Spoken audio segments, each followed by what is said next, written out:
রাসূলকে অনুসরণ করা যদি নামাজে ফরজ, রোজায় ফরজ, হজে ফরজ, টুপিতে দাড়িতে সব জায়গায় লাগে, তাহলে রাসূলকে রাজনৈতিক জীবনে অনুসরণ লাগবে না বুঝি? তা আপনি তো করেন না, আমরা করি কেন? আমরা এখন ধর্ম ব্যবসায়ী। আপনি আমাকে গালি দিলেন, আমাদের গালি দিলেন যে তারা ধর্ম ব্যবসায়ী। আজীব তো।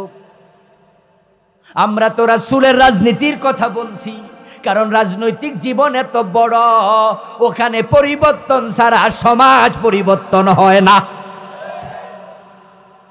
রাসূলকে অনুসরণ করে যদি আমরা রাজনৈতিক জীবন সাজাতাম, অর্থনৈতিক জীবন সাজাতাম, তাহলে ধর্মনিরপেক্ষ রাজনীতি করার সুযোগ কই? রাসূল কি ধর্মনিরপেক্ষ ছিলেন না ধর্মের পক্ষে ছিলেন? তা আপনি নিরপেক্ষ হইলেন কোন তালে?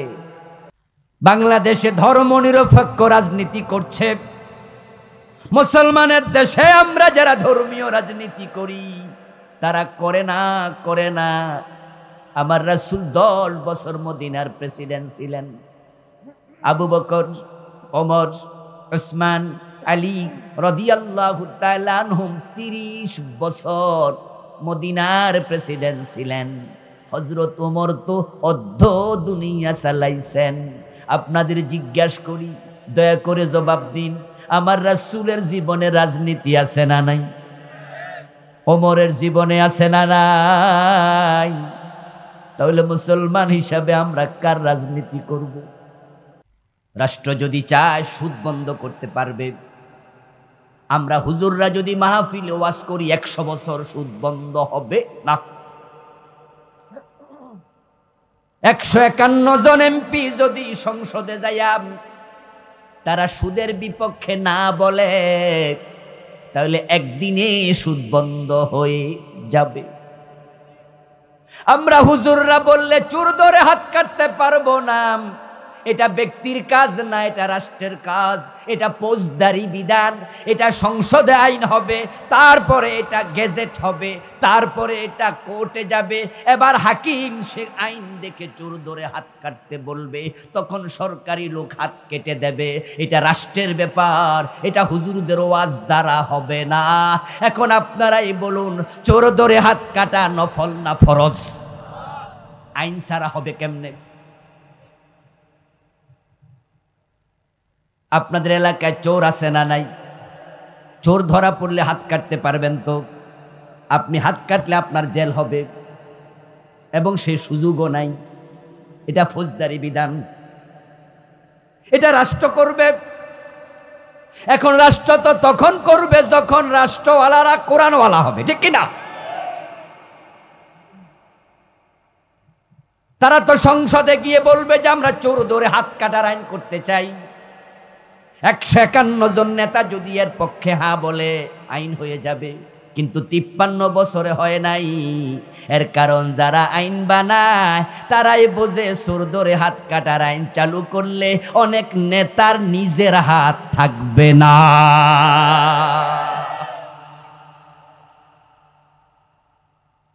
কারণ বাড়িতে আয়নার সামনে দাঁড়াইলে তারা আয়নার ভিতরে চোর দেখতে পায়। আয়নার ভিতরে কি? নেত্রী নিজেই তো কয়েকদিন আগে বললেন তার বাড়ির ফিয়ন কত কোটি টাকার মালিক। এটা কি আমরা বানাই কইতাছি? 400 কোটি। 100 টাকা 200 টাকার নোট যদি 400 কোটি দেয়, ওই ছোট্ট ফোলার হেতে গুনতে গুনতে বুড়ো হয়ে যাইব, শেষ হইব। আপনারা বলুন তো, 400 কোটি বেডা কি চাকরি কইরা কামাইছে? ফিয়নের বেতন কত? 400 কোটি ফাইল কই? কার টাকা? এই যে কানাডা বেগমপাড়া বানাইলো আমাদের নেতারা, কার টাকা? এই দেশের টাকা লুট করেছে যারা, তারা কখনো চোরের হাত কাটার আইন করবে না। এখন চোরের হাত কাটার আইন করার পক্ষে যদি আপনি থাকেন, তাহলে ইসলামী রাজনীতি দরকার আছে না নাই?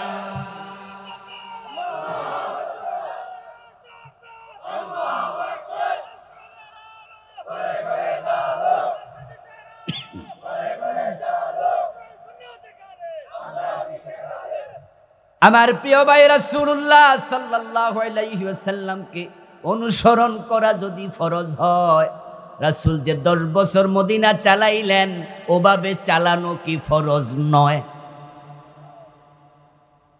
কথা বুঝেন? কিন্তু আমাদের কনসেপশন কি দেখেন, মসজিদে জোহরের নামাজ চলছে, আপনাদের কিশোরগঞ্জ জজ কোর্টের জজ সাহেব জোহরের নামাজে গেল, ইমাম সাহেব 2 রাকাত পড়ার পর বসতে ভুলে গেছে, অথচ 2 রাকাতের পর জোহরের নামাজে, ফরজ নামাজে 2 রাকাতের পর বসা ওয়াজিব। ইমাম ভুল করেছেন, দাঁড়াইতে শুরু করছে, আমরা দাঁড়াবো না লোকমা দেব? জজ সাহেব কি লোকমা দেবে না? উনিও দেবে।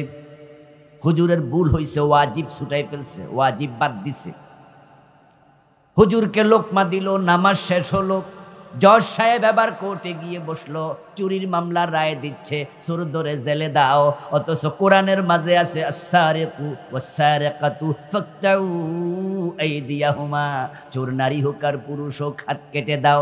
জজ সাহেব এই রায় দিল না, চোর ধরে হাত কাটা তো ফরজ, আর ইমাম ভুল করছে ওয়াজিবে, জজ সাহেব ওয়াজিবে লোকমা দেয়, ফরজের খবর।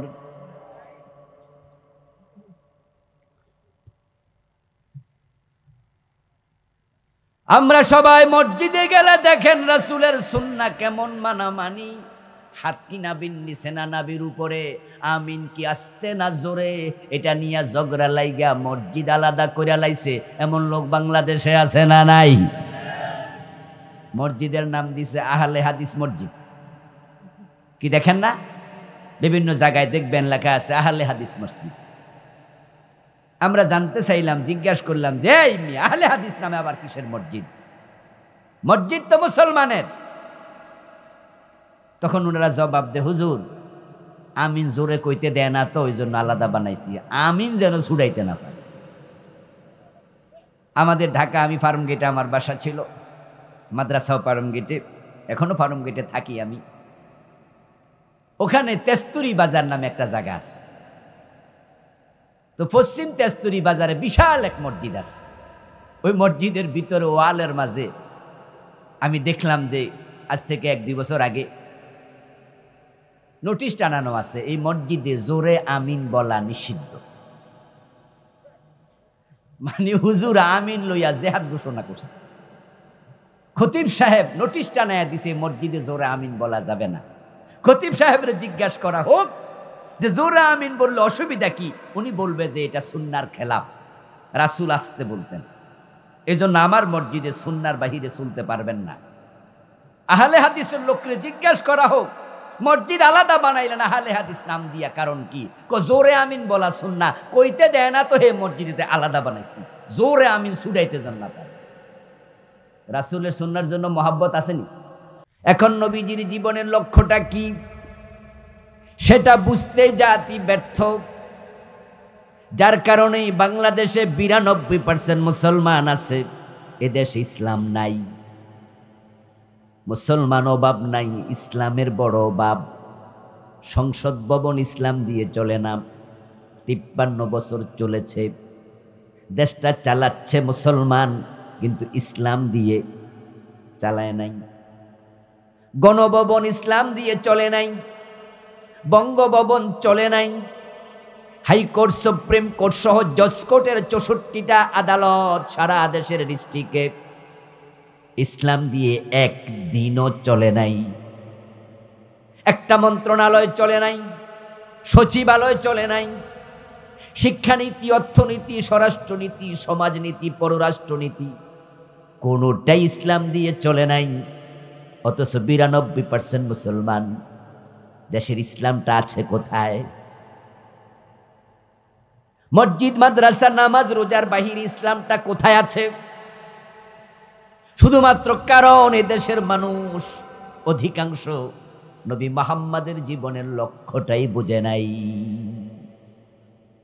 আর লক্ষ্য না বুঝে, লক্ষ্য না বুঝে, লক্ষ্য না জেনে, লক্ষ্য স্থির না করে যদি কেউ কাজ করে, সে কাজে সফলতা আসবে না।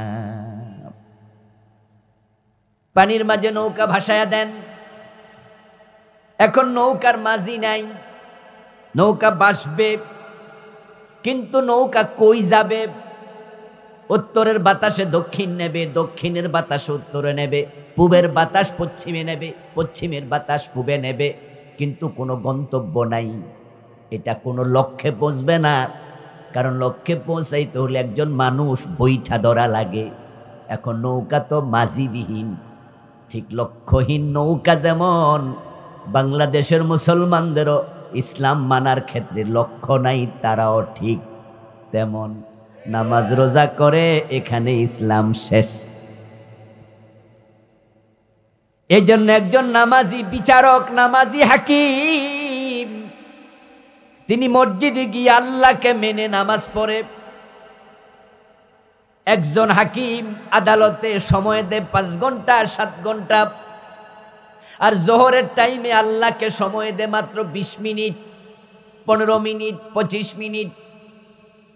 ওই হাকিম দিনে যে 20 মিনিট সময় আল্লাহকে দিল, মসজিদে ঢুকে, মসজিদে ঢুকতে ডান পা দিল, বের হতে বাম পা দিল, আল্লাহু আকবার বলে নামাজ শুরু করলো, সালাম ফিরিয়ে নামাজ শেষ করলো।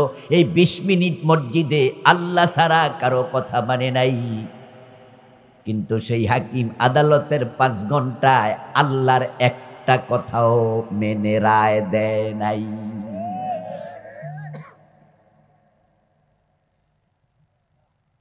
যে এমপি দেশ চালায়, যে মন্ত্রীরা দেশ চালায়, তারাও সারাদিন 5 ওয়াক্ত নামাজ অনেকে পড়ে। এমন এমপি আছে 5 ওয়াক্ত নামাজি,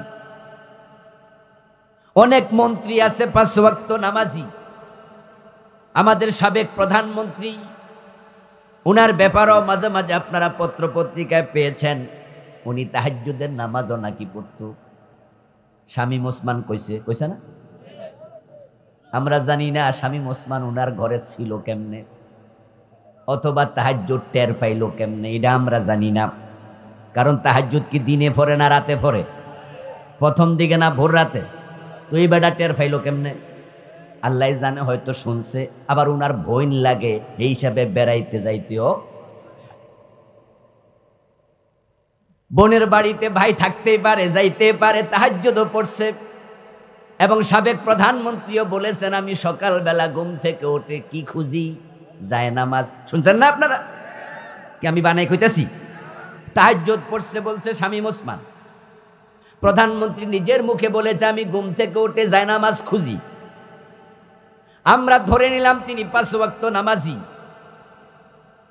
এবার বলুন তো, উনি নামাজে 5 ওয়াক্ত আল্লাহকে সময় দেন, কিন্তু দেশ যে চালাইলেন 15 বছর, আল্লাহর আইনে কয়দিন চালাইলেন?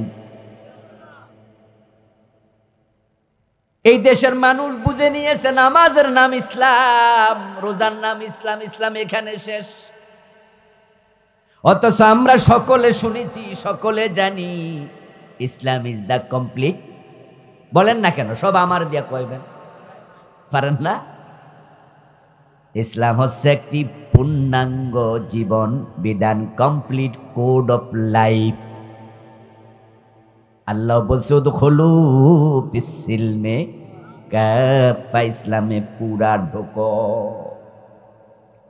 ইসলামে তুমি ঢুকবে না, এটা তোমার ব্যাপার, আউট, বেরিয়ে যাও। কিন্তু ঢুকলে অধিকা না।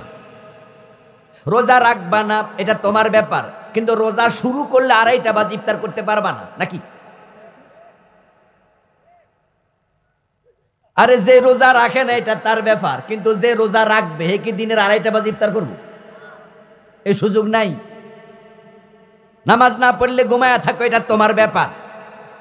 কিন্তু ফজরের টাইমে নামাজে খাড়াইয়া 1 রাকাত পড়া বাড়িতে আইসো না, এই সিস্টেম নাই। ফামান শাআ ফালিউমিন ওয়া মান শাআ ফালিয়াকফুর। কোরআনে আল্লাহ তাআলা বলে, তোমাদের যাদের মনে চায় সে যেন ঈমান আনে, যার ভালো লাগে না সে কাফের হয়ে যাক। কিন্তু অধিকা ঈমান আনবা এ সুযোগ নাই। উদখুলু ফিস-সিলমে কাফা।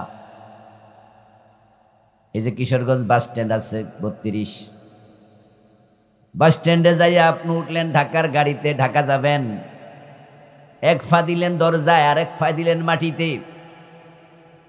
এইভাবে গাড়ির মাঝে এক পা তুলে আর এক পা মাটির মাঝে রাইখা যদি আপনি দাঁড়ায় থাকেন মিনিট 2-1-3 দেখবেন যে গাড়ির হেল্পার আইসা বলবে কি খবর ভাই, উঠলে ওঠেন, না হইলে এই ভাই কি সামনে উঠলে ওঠেন নাহলে নামেন। আপনি কইলেন যে ভাড়া কত ঢাকা, তো বললো যে ঢাকার ভাড়া 250। আপনি কইলেন তোমারে দিমু 500, তবে আমি যেমনে আছি এমনে যামু। কথা বুঝেন না আমার? আমি এক ঠ্যাং বাহিরে দিয়া জুল্লা জুল্লা যামু, ভাড়া দিমু ডাবল। গাড়ির হেল্পার কইব মিয়া আমনের ভাড়া দরকার নাই, তাড়াতাড়ি নামেন। তুমি অধিকা ইসলাম নিয়ে আল্লাহ পর্যন্ত পৌঁছবা না, তোমার মতো মুসলমান আল্লাহর প্রয়োজন নাই। ওমান শাআ ফালইয়াকফুর, ভালো লাগে না কাফের হয়ে যাও। কোরআনের আয়াত পাইয়া আমার মুখে আয়াত শুননা আপনি মনে মনে করলেন ঠিক আছে, এতদিন তো কিছু মানতাম, মোটেও মানমু না। আচ্ছা, আপনি যদি না মানেন আল্লাহর বড় লস হইয়া যাইব, ঠিক না? তো কার লগে বাপ দেখান? এই যে অধিকা মানতেছেন, কার লগে ভাব দেখাইতে মানেন? আপনার মতো নামাজির নামাজ আল্লাহর কি দরকার যদি আপনি সুদে টাকা লাগান? আপনার মতো রোজাওয়ালার রোজা কি দরকার যদি দ্রব্য মূল্য বাড়াইয়া আরেক রোজাদারকে কষ্টে ফেলে দেন?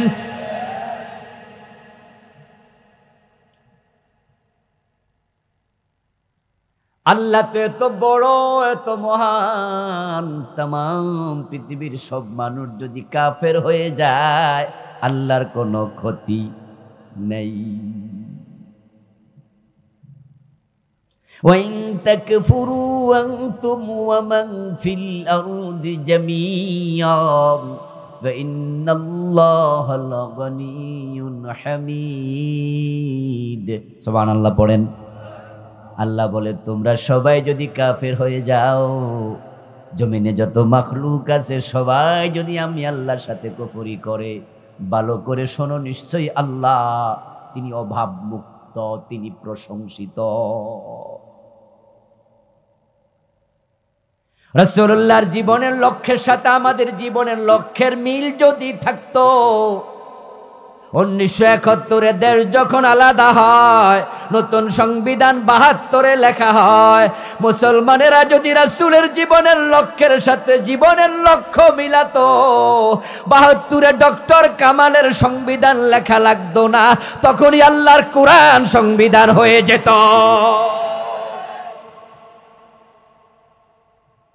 কিন্তু তারা বোঝেনি জীবনের লক্ষ্য রাসূলের কি ছিল। তারা রাসূলকে মানে জীবনের আংশিক ক্ষেত্রে, অথচ রাসূল হলেন আমাদের জন্য মডেল, আদর্শ।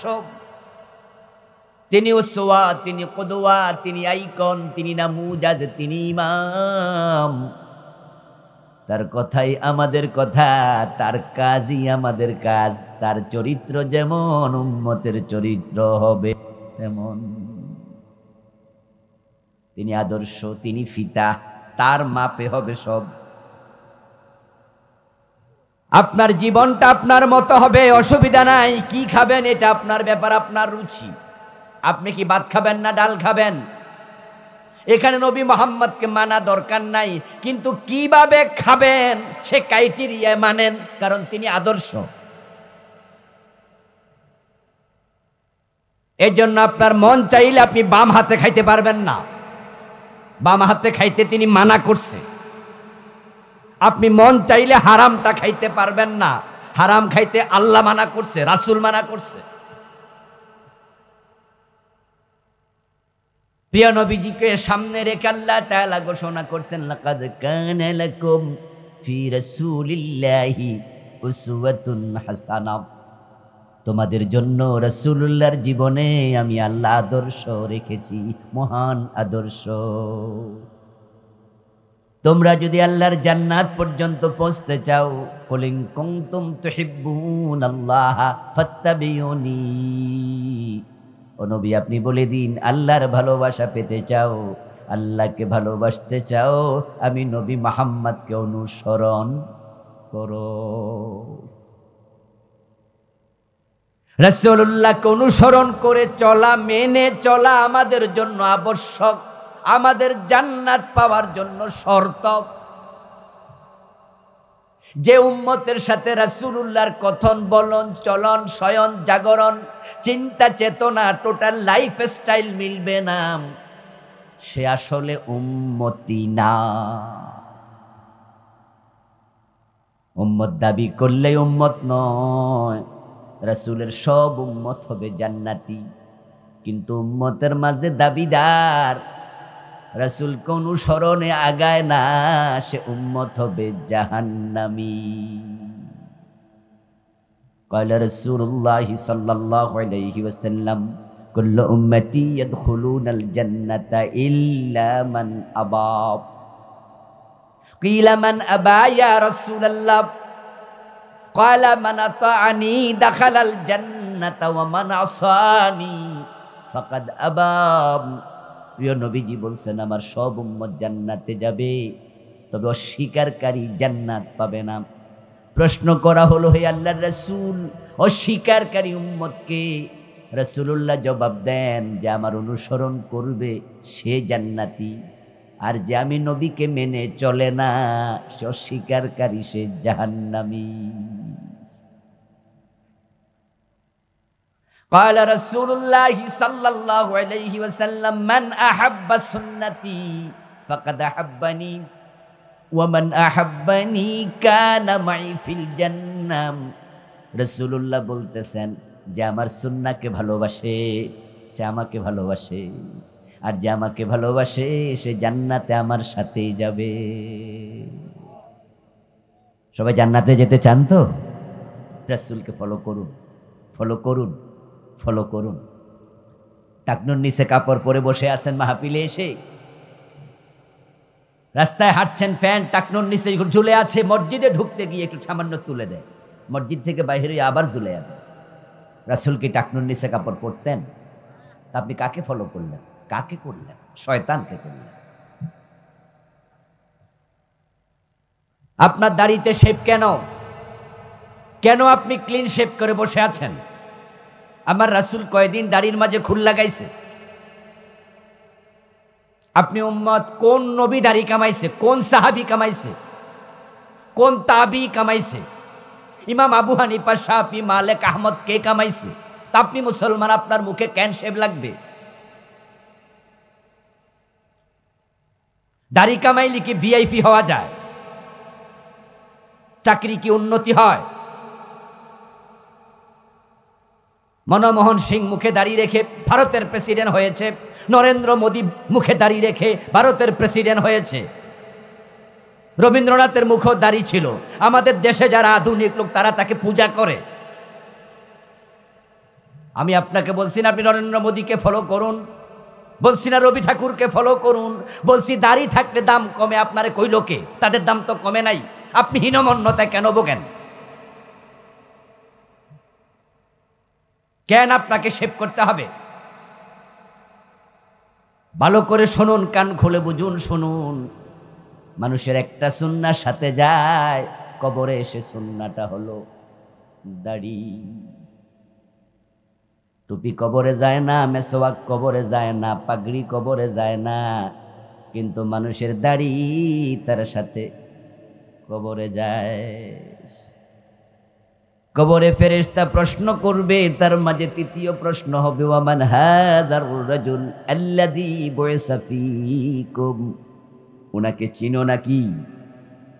যাকে তোমাদের কাছে রাসূল হিসাবে পাঠানো হয়েছে। আপনি কবরে নবী মুহাম্মদ সাল্লাল্লাহু আলাইহি ওয়াসাল্লামকে নিজের চোখে দেখবেন, রাসূল আপনার সামনে দাঁড়ানো থাকবে। যদি আজকে মারা যান, কালকে কবরে নবী মুহাম্মাদের সাক্ষাৎ হবে। বলুন তো, রাসূলের মুখে দাড়ি আছে না নাই? আর আপনার খবর কি? রাসূলুল্লাহ স্ত্রী, রাসূলুল্লাহর মেয়ে বেপরদায় রাস্তায় বের হতো নাকি? তা আপনার মেয়ে বেপরদায় কলেজে কেমনে যায়?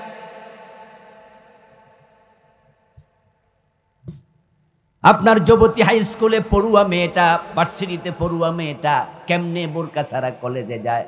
আপনি বাবা, আপনি দায়ুস বাবা, দায়ুস। আদ-দায়ুস লা ইয়াদখুলুল জান্নাহ। এখানে রাসূলকে মানবা না। রাসূল বলছে দায়ুস জান্নাতে ঢুকতে পারবে না। রাসূলুল্লাহ সুদ খাইছে কয়দিন?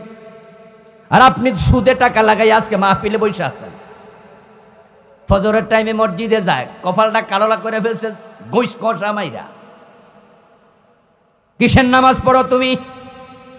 কে বলেছে সুদখোর তোমাকে নামাজ পড়তে? লিররিবা 73 বাবান আইসারহু আন ইয়ানকিহার রাজুলু উম্মাহু। সুদ খেলে 73 গুনাহ হয়। সবচেয়ে ছোটটা হলো নিজের মায়ের সাথে জেনা করা। তুমি কোন জান্নাত খুঁজতেছো? কার জান্নাত খুঁজতেছো? আল্লাহরটা না সাদ্দাদেরটা? মায়ের সাথে জেনাকারী তোমার কিসের জান্নাত? সবচেয়ে ছোটটা মায়ের সাথে জেনা। বড়টা কি? বড়টা হচ্ছে আল্লাহ এবং রাসূলের সাথে যুদ্ধের ঘোষণা করা।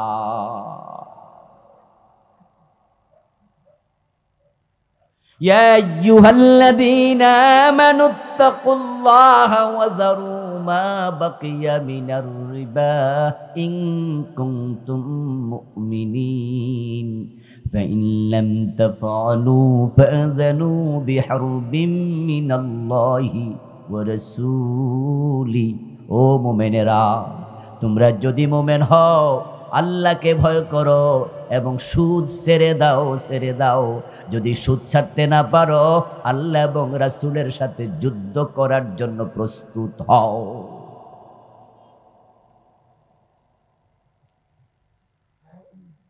নবীকে অনুসরণ করুন, অনুসরণ করুন, করলে জান্নাত। মনে মনে কি বলছেন হুজুর?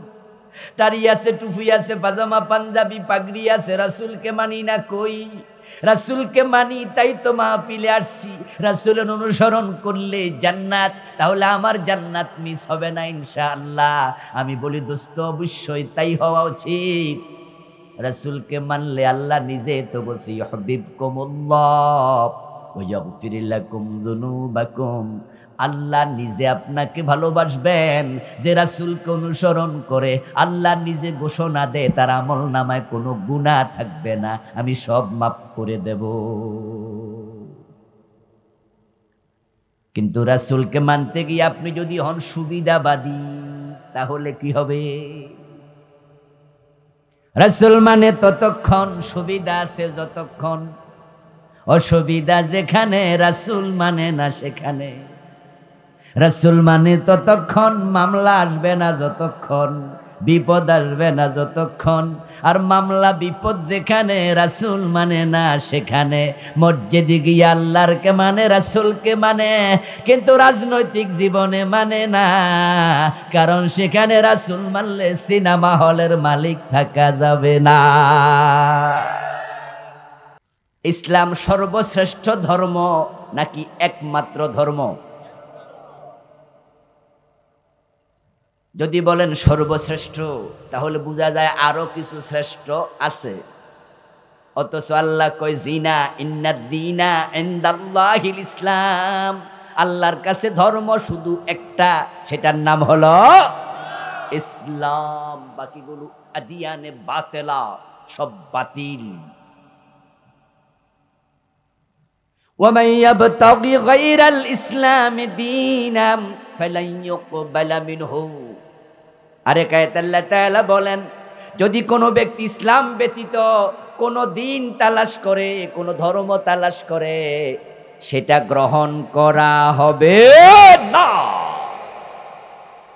ইসলাম সত্য ধর্ম, ইসলাম একমাত্র ধর্ম, ইসলামই হলো সনাতন ধর্ম। সনাতন ধর্ম কি হিন্দু ধর্ম না ইসলাম ধর্ম? অথচ আমাদের দেশের মুসলমানের সন্তানরাও মাঝে মাঝে বলে সনাতন ধর্মীদের পূজা উৎসব। সনাতন শব্দের অর্থ হলো পুরাতন, ওল্ড। বলুন তো পৃথিবীর প্রথম নবীর নাম কি? বলেন না, সহজ কথা তো, জবাব দেন না। প্রথম নবীর নাম কি? আদমের ধর্ম কি হিন্দু ধর্ম ছিল? আদম আলাইহিস সালামের ধর্মের নাম ছিল ইসলাম। তাহলে আদমের ধর্মের সে পুরাতন কোন ধর্ম আছে? তো হিন্দু ধর্ম কেমনে সনাতন হয়? সনাতন যদি হয়, পুরাতন যদি হয়, আদমের ধর্মে পুরাতন ধর্ম নাকি? এর আগে মানুষ নাই, এর আগে কোনো ধর্ম নাই। হিন্দুরা এসব কথা তারা বলে বুঝায় যে ইসলাম নাকি নতুন, ওদেরটা পুরান। মানে ওরা বুঝাচ্ছে ওরাই আসল। নাউযুবিল্লাহি মিন যালিক। ইসলাম একমাত্র ধর্ম, ইসলাম সর্বপুরাতন ধর্ম, ইসলাম হলো সত্য ধর্ম। আল্লাহ বলে আমি ইসলাম দিয়ে আমার নবীকে পাঠাইলাম, কোরআন দিয়ে পাঠাইলাম। কেন? লিউযহিরাহু আলাদ্দীনি কুল্লিহি। সমাজে যত ধর্ম আছে, মতবাদ আছে, মানুষের বানানো নিয়ম আছে, যত সংবিধান আছে, আমার নবী সবগুলোর উপরে ইসলামকে বিজয়ী করে দেবেন। আমি নবীকে পাঠাইছি দিন বিজয় করার জন্য। রাসূলুল্লাহ সাল্লাল্লাহু আলাইহি ওয়াসাল্লাম সাহাবায়ে কেরামের সামনে বললেন, শোনো, আদ-দীনু ইয়ালু ওয়া লা ইউলা। আমি যে দিন নিয়ে এসেছি, ইসলাম নিয়ে এসেছি, ইসলাম বিজয়ী হতে এসেছে, পরাজিত হতে নয়। সুবহানাল্লাহ পড়েন। ইসলাম বিজয়ী হতে এসেছে, পরাজিত হতে নয়। আমার রাসূল ইসলামকে বিজয়ী অবস্থায় পৃথিবীতে রেখে তিনি চলে গেছেন আমাদের মাঝ থেকে। রাসূলুল্লাহ যখন মারা যান, তখন সমাজে ইসলাম ছিল বিজয়ী, মক্কায়ও বিজয়ী, মদিনাতেও বিজয়ী। আমার প্রিয় নবী সাল্লাল্লাহু আলাইহি ওয়াসাল্লাম যখন ইন্তেকাল করেন, তখন কোরআনের একটা আয়াত বাদ নাই যেটার আইন সমাজে বাস্তবায়িত হয় নাই। প্রতিটা আয়াত বাস্তবায়ন রাসূল করেছেন। সমাজে ইসলামকে রাসূলুল্লাহ বিজয় করে তারপরে মারা গেলেন। আমার প্রিয় ভাইয়ের, আপনাদেরকে এবার একটু জিজ্ঞাসা করব, দয়া করে বলুন তো, বাংলাদেশে বর্তমানে ইসলাম বিজয়ী না পরাজিত? জোরে বলেন। ইসলামের আইনে দেশ চলছে, সমাজ চলছে। তো এখন বলুন তো, ইসলাম যদি পরাজিত অবস্থায় থাকে, নবীর অনুসরণটা হলো কেমনে?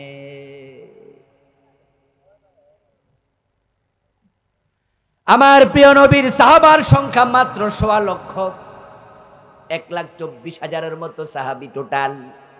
বিদায় হজের দিন হাজির ছিলেন ১,১৪,০০০ মতো। এর আগে ১০,০০০ মারা গেলেন অনুপস্থিত সহ। ১.৫ লক্ষ সাহাবীকে নিয়ে আমার রাসূল মাত্র ২৩ বছর নবুয়ত জিন্দেগিতে যদি ইসলাম বিজয়ী করতে পারেন, আমরা বাংলাদেশে মুসলমান আছি ১৬ কোটির বেশি। আমাদের দেশের বয়স ৫৪ বছর চলছে, ইসলাম পরাজিত আছে, এটাই প্রমাণ করে আমরা রাষ্ট্রীয় জীবনে রাসূলকে অনুসরণ করতে ব্যর্থ। এতগুলো মুসলমান এই দেশে থাকতে ইসলাম কেন বিজয় হবে না? ইসলাম যদি বিজয় হয়, তাহলে আপনি আর নামাজ রোজার ওয়াজ করাই লাগবে না। সুদ খাইও না, ঘুষ খাইও না, পর্দা করো বলার প্রয়োজন হবে না। কারণ যখন বালতি থেকে পানি নিয়ে মগে লইয়া মাথায় ঢেলে দেন, তখন পায়ের দিকে পানি ধাক্কাইয়া নেয়া লাগে না, পানি নিজে নিজেই নিচে যায়। আর নিচের থেকে ধাক্কাইলে মাথা নিতে কষ্ট আছে। যখন ইসলাম বিজয়ী হয়ে সংসদে ঢুকবে, রাষ্ট্রে ইসলাম এমনি পৌঁছে যাবে।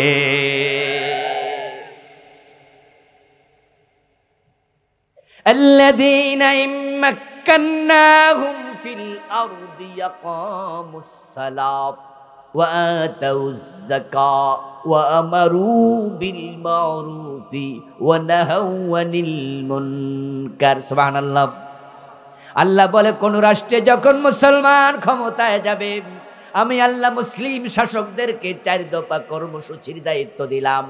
1 নাম্বার, মুসলমান সরকার আইন করে নামাজ প্রতিষ্ঠিত করবে।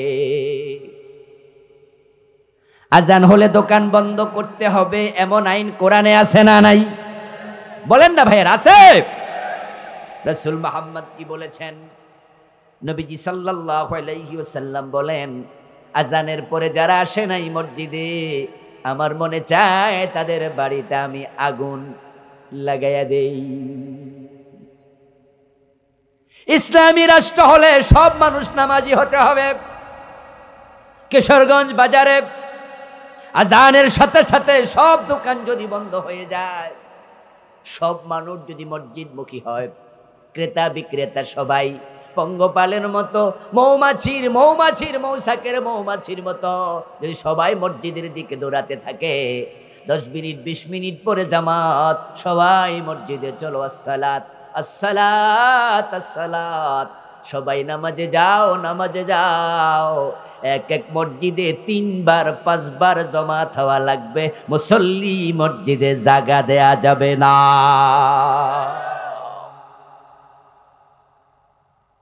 দিন যদি বিজয় হয়ে যায়, তখন যাকাত ভিত্তিক অর্থনীতি চালু হয়ে যাবে। ও মুসলমান, ইসলাম তোমরা দেখোনি, ইসলাম তোমরা শুধু শুনেছো। গোলাপ যদি কলিতে থাকে, ওই গোলাপের পাপড়ির সৌন্দর্য বলে বোঝানো যাবে না। কোন ব্যক্তি গোলাপ কত সুন্দর, এটা যদি বুঝাতে চান, একটা ফুটন্ত গোলাপ দেখান।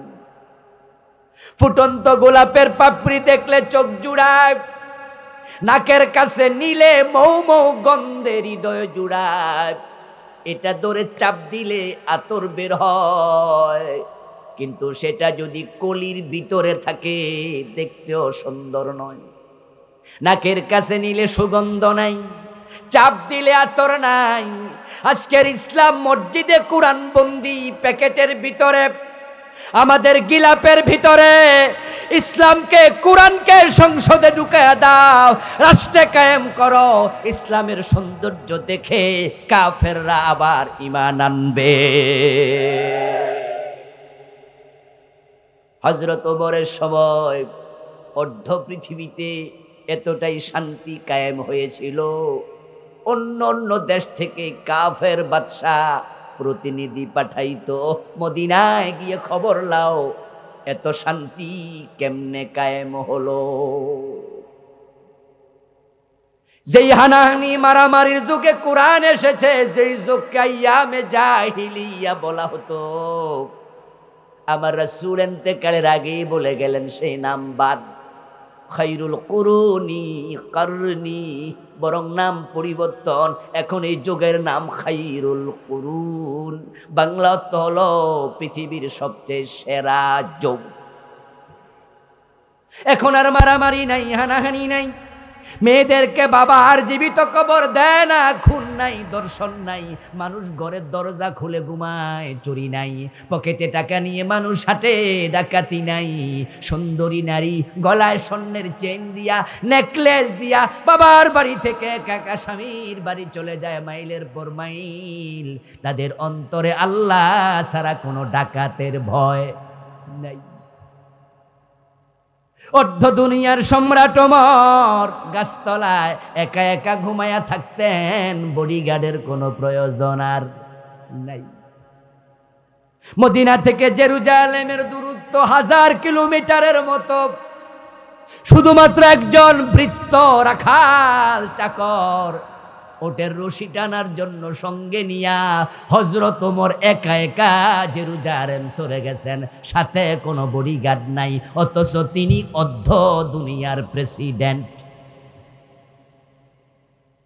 যে আরব দেশের মানুষ 2 দিন 3 দিন না খায়া থাকতো, রাসূলুল্লাহ নিজ পেটে পাথর বেঁধেছেন। ভাই হাকিতে হাদিস এসেছে, ক্ষুধার তাড়নায় পেটে পাথর বাঁধা রাসূল। সাহাবীদের মাঝে 2 দিন 3 দিন না খায়া ছিল কত সাহাবী। কিন্তু ইসলাম যখন কায়েম হয়ে গেল, এস্টাবলিশড হয়ে গেল, হযরত ওমরের যুগে আমরা ইসলামের ইতিহাসের পাতায় পড়েছি, দেখেছি যাকাত বিভাগের কর্মচারী কান্দে, যাকাতের টাকা নিয়ে খাওয়ার লোক নাই। কেউ কাউকে ঠকায় না। মানুষগুলোর চরিত্র এখন এত ভালো, ইউসিরুনা আলা আনফুসিহিম ওয়ালাউ কানা বিহিম খাসাসা। এখন আল্লাহ কয় তারা নিজে না খেয়ে অন্যকে খাওয়াইয়া দেয়। ও বন্ধু, ইসলাম যদি আবার বাংলাদেশে ফিরে আসে, আমরা যদি এই দেশে ইসলামটাকে এস্টাবলিশ করতে পারি, বিজয় করতে পারি, আমাদের নেতাগুলা যদি সৎ হয়ে যায়, সোনার বাংলা হতে বেশি দিন লাগবে না। দুইজন মন্ত্রী বাংলাদেশে ছিলেন 15 বছর আগের মন্ত্রণালয়ে, মতিউর রহমান নিজামী, জনাব আলী হাসান মোহাম্মদ মুজাহিদ। আপনার কাছে তাদের পছন্দ নাও হতে পারে, এটা আপনার বিষয়, আমি হাত দিলাম না। ইখতিয়ার আছে আপনার পছন্দ অপছন্দ করার, কিন্তু আপনার বিবেকের কাছে আমার প্রশ্ন, 5 বছরের টাকা তারা কত টাকা দুর্নীতি করছে? ফখরুদ্দিন মাইনুদ্দিন সরকার আসলো, কত নেতা জেলে নিল, কতজন জেলে ঢুকাইলো, বিচারের মুখোমুখি করলো, কিন্তু তাদের 3টা মন্ত্রণালয়ে 5 বছরে 1 টাকা দুর্নীতির অভিযোগ তারা পান নাই। ও দোস্ত, আমাদের নেতারা সব মন্ত্রণালয় যদি এমনে চালাইতো, সত্যি এটা সোনার বাংলাই হতো। আল্লাহ তাআলা আমাকে পৃথিবীর অনেকগুলো দেশ সফর করার সুযোগ দিয়েছেন। এই অগাস্টে আমি আমেরিকায় ছিলাম 22 দিন, টার্কিতেও গিয়েছি এই কয়দিন আগেই, ইউরোপে গিয়েছি, আরব দেশ, তো অনেকগুলো রাষ্ট্র আল্লাহ দেখার সুযোগ দিয়েছে। পৃথিবীর বিভিন্ন দেশ দেখার সুবাদে আমার অভিজ্ঞতা বলে, সত্যি এ দেশের মাটির মতো উর্বর মাটি পৃথিবীতে খুব একটা নেই। আপনারা দুবাই গেছেন, এমন লোক তো এখানে অভাব নাই। দুবাইতে, কাতারে, সৌদি আরবে একটা গাছ জীবিত রাখতে সকালে পানি দেয়া লাগে, বিকালে আবার পানি দেয়া লাগে। গাছের নিচে 5 লাইন। আর আমার দেশ আল্লাহ তাআলার কত বড় নিয়ামত, আম খাইয়া আমের বিচি ফালাইয়া দে, কয়দিন পর নিজে নিজে গাছ হয়ে যায়, ঠিক না? জমিনের উর্বরতা কি! লাউ যখন শক্ত হয় তখন রান্না করে আর খাওয়া যায় না, অথবা যদি এটাকে ফুকে খায় তাহলে আমরা অর্ধেকটা পচা লাউ খাই না, ওই লাউটা ফেলে দেন রাস্তার পাশে। এটা এসে কাকে খাবে? পাখি খাবে। ওই পাখি খাইয়া পায়খানা করলে লাউয়ের বিচি বাইর হয়, ওর পায়খানা থেকে আবার গাছ হইয়া লাউ ধরে। আজীব এক মাটি। এখানে মালয়েশিয়া চাকরি করতে গেছে অনেক লোক এখানে আছে, আমিও আরো 12-14 বছর আগে মালয়েশিয়া গিয়েছি। তারা স্বাধীন হয়েছে আমাদের মাত্র 10 থেকে 12 বছর আগে। ওই মালয়েশিয়া আজকে পৃথিবীর 1 ক্লাস দেশের একটা, উন্নত বিশ্বের একটা দেশ মালয়েশিয়া। রাস্তাঘাট, ব্রিজ, কালভার্ট, বিশাল গগনচুম্বী ভবন দেখলে আপনার মাথা ঘুরবে, কোথায় আসলাম। তাদের দেশে 50 তলা বিল্ডিং যে কয়শ আছে আল্লাহ জানে, আর আমাদের দেশে 50 তলা একটা বিল্ডিংও নাই। টুইন টাওয়ারের সামনে দাঁড়িয়েছিলাম, শখ হলো একটু উপরের তলাটা দেখি, টুপি হাতে নিয়ে দেখেছি মাটিতে যদি পড়ে যায়। তারা এত আগাইতে পারলে আমরা কেন আগালাম না? তাদেরও খনিজ পদার্থ নেই, খনিজ পদার্থ আমাদেরও নেই। মালয়েশিয়া যেমন আমাদেরও তেমন সামান্য সামান্য কিছু আছে। তারা আগাইলো দেশের সম্পদ দিয়া, আর আমরা পিছাইছি দেশের সম্পদ চুরি করার কারণে। মাহাতিরের মতো একজন সৎ নেতা তারা পেয়েছে। আপনারা গুগলে সার্চ দেন, পাবেন যে আমেরিকায় 50টা অঙ্গরাজ্যের মাঝে 30-এর উপরে অঙ্গরাজ্য 3.5-4 মাস 5 মাস বরফের নিচে ঢাকা থাকে, ফল হয় না, ফসল হয় না। সে আমেরিকা পৃথিবীর 1 নাম্বার রাষ্ট্র হইল কেমনে? খনিজ পদার্থ আমেরিকাতেও নাই, বাংলাদেশের মতো খুবই কম থাকে। স্বর্ণের খনি, রূপার খনি, দস্তার খনি, তামার খনি, গ্যাসের খনি, কেরোসিনের খনি আমেরিকাতে নাই, বাংলাদেশে যেমন সামান্য কিছু, ওদেরও সামান্য। 2021 একবার 10 দিনের সফর ছিল আমেরিকাতে, নিউ ইয়র্কে প্রোগ্রাম করতে গিয়েছিলাম, সাথে কিছু অঙ্গরাজ্যে প্রোগ্রাম করলাম। 2-3 দিন পরে শীতের কারণে আমার নাকের ভিতরে রক্ত জমে গেছে, সর্দি হলো, টান দিয়া দেখি রক্ত। আমার এক বাংলাদেশি ভাইকে আমি বললাম যে ভাই রে, এত ঠান্ডা শীত থাকেন কেমনে? উনি আমার বলতেছে, হুজুর শীত এখনো আসে নাই, ডিসেম্বরে থাকলে টের পাবেন শীত কারে কয়। আমি সাথে সাথে বললাম, আল্লাহ যেন আমার এতদিন এখানে না রাখে। বলতেছে, হুজুর 2.5 থেকে 3 ফিট হবে বরফ। আমরা থুতু ফেলে ঘরে আসি, ঘর থেকে গিয়ে দেখি 2 মিনিট পরে থুতু বরফ হয়ে যায়। মাঝে মাঝে আমাদের গাড়িগুলো বরফের নিচে চলে যায়, ঠান্ডা। আমি বললাম, তাহলে গাছের ফল ফলাদি? বললো, গাছে পাতাও থাকে না, ফল তো দূরে। তুরস্ক তারা তাই বললো, 3.5 থেকে 4 মাস থাকে বরফের নিচে, প্রায় পুরা তুরস্ক। খাবারের অভাব নাই, পৃথিবীর সেরা ধনী, তাদের বড় বড় কোল্ড স্টোরে তারা ফল ফলাদি জমা রাখে। যখন ফসল হয় না, সরকার ভর্তুকি দেয়। আর আমার দেশে ডিম কিনতে হয় 15 টাকা দিয়ে এক একটা। ভর্তুকি দেয় না কেন?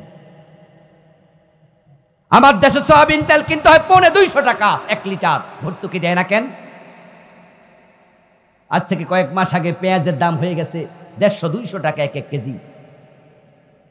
বাজারে কিনতে গেলে জামাই কান্দে, ঘরে কুটতে গেলে বউ কান্দে, একসাথে কান্ত সবাই। পেঁয়াজ নাকি অনেক ঝাঁজ, বাজারেও ঝাঁজ দামে, ঘরে ঝাঁজ তার গন্ধে। ভর্তুকি যদি দিত, বিদেশ থেকে আনবো আমরা সয়াবিন তেল, বেশি দাম হলে আমাদের কি করার আছে? সরকার বলতো আমরা অর্ধেক দামে পাবলিককে দেব, আমরা ভর্তুকি দেব, ব্যাংকে টাকা আছে, অসুবিধা কি? কিন্তু ভর্তুকি কোত্থেকে দেবে? ব্যাংক তো তারা নিজেরাই খালি করে বিদেশ টাকা পাঠাইয়া দিছে।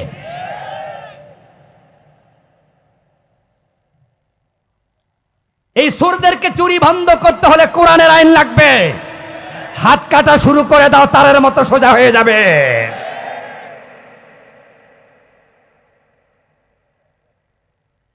যে পরিমাণ টাকা বিদেশে পাচার করা হয়েছে, অভাবনীয়, অকল্পনীয়। শুধু এসালম গ্রুপ ইসলামী ব্যাংকের 18টি শাখা থেকে টাকা বিদেশে পাঠিয়েছে 80,000 কোটি। শিডিউল ব্যাংকগুলোতে 10 লাখ টাকার চেক দেবেন, রিফিউজ করবে, বলে টাকা নাই। আমার প্রিয় ভাই, কেন এমনটা হবে? বঙ্গবন্ধু স্বপ্ন দেখেছিলেন সোনার বাংলার, কিন্তু 2 থেকে 2.5 বছরের ব্যবধানে তিনি বললেন যে আফসোস, মানুষ পায় স্বর্ণের খনি, উনি পাইছে কি? উনি বলছিলেন আমার ডানে চোর, বামে চোর, সামনে চোর, পিছনে চোর। পরে দেখি, কারণ সেই সিনেমার প্রযোজক ছিল তার ছেলে নিজে। আপনাদের বিবেকের কাছে প্রশ্ন রাখতে চাই, প্রেসিডেন্টের ছেলে যদি সিনেমা প্রযোজনা করে, ডিরেক্টরি করে, সিনেমা বানায়, তারা কোনদিন সিনেমা বন্ধ করবে? যুব সমাজকে বাঁচাবেন কিভাবে? আমার বন্ধু, সুদ বন্ধ হবে না ততদিন, রাষ্ট্রের দিন বিজয় হবে না যতদিন। মাদক আজকে যুবকদের জন্য বিশাল মহামারী। যার ঘরে একটা ছেলে মাদকাসক্ত, তার ঘরটাকে জাহান্নাম বানাইয়া ছেড়া দেয়। ইয়াবা, হেরোইন, ফেন্সিডিল, ফেতিডিন, মদ, গাঁজা, আরো কত নাম, কত নামে ঢুকছে, অভাব নাই। এটা থামাবেন কেমনে? পারবেন না, পারবেন না, যদি রাষ্ট্রের দিন বিজয় না হয়। কারণ আমাদের দেশে 53 বছরে মদের বিরুদ্ধে নেতাদের বড় বড় আস্ফালন দেখেছি, বক্তৃতা শুনেছি। মাদকের ব্যাপারে আমাদের সরকার জিরো টলারেন্স। ওরে বাবা, কি সুন্দর বক্তৃতা রে! অথচ তারা মাদকের বিরুদ্ধে যে অফিসিয়াল অ্যাকশনের জন্য অফিস বানাইছে, সেটার নাম দিছে মাদক নিয়ন্ত্রণ অধিদপ্তর। আমরা কি নিয়ন্ত্রণ চাই না নির্মূল চাই? তো তারা নির্মূল নাম দিল না কেন?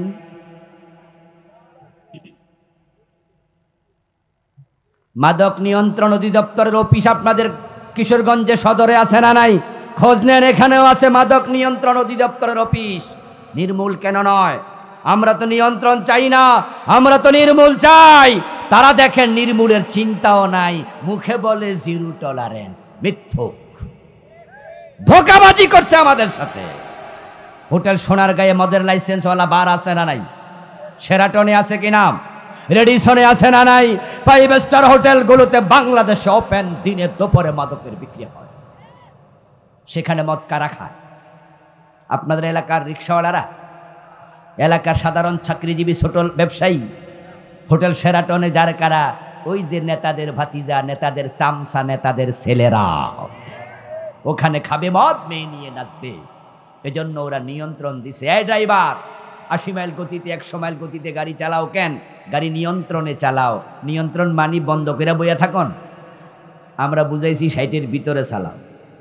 ওরাও দিছে নিয়ন্ত্রণ মানে কিছু কিছু খাও। গরিবের পোলাপান রাস্তায় দাঁড়িয়ে মাদক সেবন করলে পুলিশ ধরে ঠ্যাঙ্গানি দেবে, আর ধনী ছেলে হোটেল শেরাটনে মদ খেয়ে লাপালে সেখানে সেলুট দেবে। 2 রকম আইন দিয়ে কখনো মাদক বন্ধ হবে না। ওমরের মতো নিজের ছেলেকে পিটাতে হবে। ইসলাম সে তো পরশ মানিক, তারে কে পেয়েছে খুঁজি, পরশে তাহার সোনা হলো যারা, তাদেরই মোরা বুঝি। মদ্যপানের অপরাধে প্রিয় পুত্রকে নিজ করে মেরেছ দোররা, মরেছে পুত্র তোমারই চোখের পরে। ও বন্ধু, আমি আশা করি আজকের মাহফিলে মাদকের পক্ষে কেউ নাই। আমরা সবাই মাদক বিরোধী। মদের পক্ষে কেউ আছেন নাকি? তাহলে মদ বন্ধ হোক যদি চান, 80 বেতের আইন দরকার আছে না নাই? আমাদের দেশে যে পচা আইন বানায় আমি আশ্চর্য হই। মস্তিষ্ক কত পচা, বুদ্ধি শুদ্ধি নাই নাকি? বেটা মদ খাইছে রাস্তায় দাঁড়াইয়া, যে মদ খায় বলুন তো সে কি ভালো মানুষ না খারাপ মানুষ? তো বেডারে ধরে আপনি যে জেলে দিলেন, জেলখানায় বেডা কি ভাড়া দিয়ে থাকবো? বিদ্যুতের বিল দিব? কথা কয় না রে ভাইয়েরা? জেলখানা খাইবো না, খানার টাকা দিব তো কেডা খাওয়ায়? সরকারের টাকা পায় কই? তা আপনার টাকা দিয়ে মদ খোররে খাওয়াইবেন? কথা বুঝবেন কিন্তু ভালো করে। আপনি মদ খোররে খাওয়ানোর জন্য সরকারকে ট্যাক্স দেন, সরকারকে ভ্যাট দেন। ও বেটা মদ খোররে খাওয়াচ্ছে কেন? ইসলাম বলে দরকার নাই, 80 কইরা বেত লাগায় ছাইরা দাও, তারের মতো সোজা হয়ে যাবে। আপনি যে মদখোর দইরা জেলখানা দিলেন, জেলখানায় মদ নাই? এই জেল যারা খাচ্ছেন তারা কইবেন জেলখানায় এসব আসেনি? হ্যাঁ, এখানে অনেকে আছেন জেলখানায় জেল খাচ্ছেন। জেল তো গত 15 বছরে ভালো মানুষরা বেশি কাটছে নাকি? জেলখানায় গেলে মদ খায় আরো নীরবে নিশ্চিন্তে, কারণ রাস্তায় খাইলে পুলিশে ধরবো, হিয়ানে খাইলে ধরবো, কেডা আছে তো ভিতরে। আপনার এলাকায় ছাগল চোর ধরা পড়ছে, ছাগল চোর ধইরা থানায় দিলেন খবর, পুলিশ আইসা নিয়ে গেল, তারপরে দিয়ে দিল জেলে 6 মাস জেল খাট। আর আপনি মনে মনে বলতেছেন যাক চোর ধরা খাইছে, আমরা একটু নিশ্চিন্তে ঘুমাই।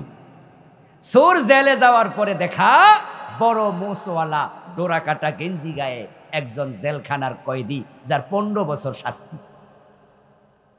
ও বেটা চোর, ছাগল চোরে লক্ষ্য করে কইতেছে, এই নতুন আসছো, আগে তো দেখি নাই। ছাগল চোর বলে, বস ঠিক কইছেন, কালকে ঢুকছি, সাক্ষাৎকার চলছে। অপরাধ কি? কি মামলা? ছাগল চোর আস্তে কইরা কয়, স্যার কইতে শরম লাগে, তবে ছাগল চুরি করছে। মোচওয়ালা ধমক দিয়ে বলে, তোদের মতো চোর সিসকে চোরের কারণে জেলখানার বদনামি। জেলে যখন আসবি কিছু কইরা আইতি বেটা। ছাগল চোর কয়, বস তাহলে আমনে কি? বলে, ব্যাংক ডাকাতি করতে গেছিলাম রে, কপাল খারাপ, ধরা খাইছি, না হয় এক রাতেই কোটিপতি। ছাগল চোর এবার মনে মনে ক্যালকুলেটর হিসাব মিলায়, 40 বছর ছাগল চুরি করলে 1 কোটি টাকা হবে না। আর এই বেটা এক রাতে হয়ে যাইতো যদি ধরা না খাইতো। তখন জিগায় যে, স্যার কেমনে এই কাম করতেন, একটু যদি কইতেন। বেড়া কয়, 6 মাস তো আসো, যা শিখাই দেবো, সৎসঙ্গে স্বর্গবাস, অসৎ সঙ্গে সর্বনাশ।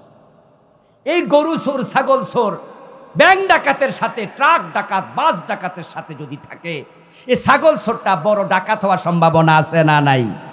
বরং ছাগল চোর তখন আফসোস করে বলে, জেলে আরো আগে আসলাম না কেন। 6 মাস ডাকাতির ট্রেনিং নিয়ে যখন বের হয়, জেলখানার মাটি সুইয়া সালাম করে ছাগল মাগনা দিল। আর বেডা যে বাইর হলো জেলখানা থেকে আল্লাহর ওলি হইয়া না ডাকাইত হইয়া, এই ছাগল চোরকে 6 মাস খাওয়াইলা টাকা কার? টাকা জনগণের টাকা। আমরা চোরকে খাওয়ানোর জন্য টাকা দেই না, সেখানে খাওয়াবে সরকার, বিদ্যুৎ সরকারের, পানি সরকারের, ফ্যান ঘুরবে, মাগনা শেষ থাকবে, খাবে, ঘর ভাড়া দেবে না, চোরকে খাওয়ানোর জন্য না। ইসলাম বলে চুরি করেছে হাত কেটে দাও, তার পিছনে 1 টাকাও খরচ হবে না, হাত কাটা চোর দেখে 1000 চোর সোজা হয়ে যাবে। ইসলাম ভালো না বর্তমান আইন ভালো? ইসলামের পক্ষে আসেন না কেন? আসবেন তো ইনশাআল্লাহ? ইসলামের পক্ষে আসবেন কিনা? এজন্য আগামী সংসদ কোরআনের সংসদ হওয়া লাগবে। সেজন্য আমরা দাঁড়িয়ে যেতে চাই, কথা বলতে চাই, আমরা দাঁড়ালে হবে ইনশাআল্লাহ।